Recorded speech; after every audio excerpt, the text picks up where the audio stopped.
Who let the dogs out? Woof, woof, woof, woof. It was Wes Anderson. Oh. What about Fullmetal Alchemist?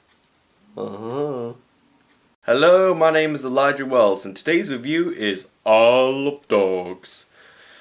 The story is Mayor Kobayashi, a mayor of a province somewhere in Japan, sends the dogs all the way into a far-off island off the coast of Japan, or off its province. Meanwhile, his nephew, who he raises after his parents were killed in a train accident, thus leaving him traumatized, and has his own dog known as Spots, tries to find the Spots who have been eradicated to the island. Whilst at the island, he meets 5 dogs, one of them called Chief, who is sort of a black Labrador, voiced by Bryan Cranston, who is best known for his roles in Breaking Bad, where he cooks meth.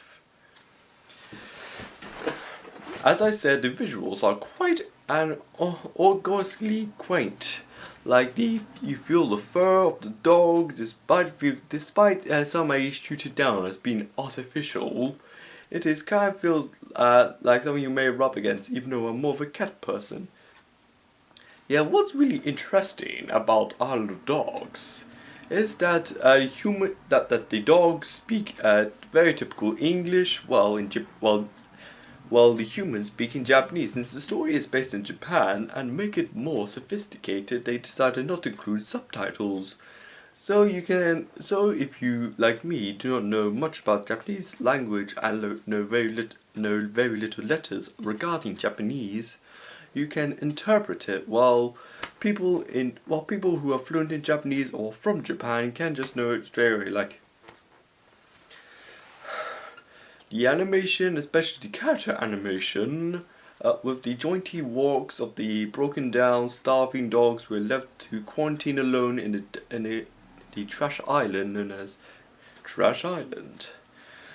Whilst in the beginning of the movie they fight with rival dogs over food covered in maggots and molded away. So molded away that not one human can consume it.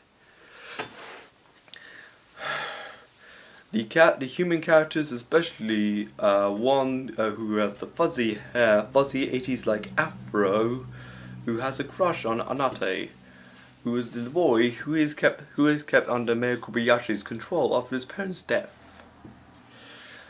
The brilliant score work, of course, the brilliant cinematography of usual of Wes Anderson, being symmetrical imagery and putting everything in order or in a line, trying to make it a bit more bit arty, like an art department of your local university or school or college or whatever you call it in your local place. All in all, Isle of Dogs is a very quaint movie with some beautiful animation and some really likable characters, and pretty much has some great influences like Hayao Miyazaki, the director of Spirited Away and Howl's Moving Castle and Princess Mononoke, to Akira Kurosawa, the director of Seven Samurai, and other films I can't name off my head, and Ran, of course, and Katsuhiro Otomo, who is known for Steam Boy and most importantly, Akira. And this is Elijah Wells, and bye, and the movie is a solid 8 out of 10, and hope you have a good evening enjoying your creme fraiche or your fancy yogurt. Bye.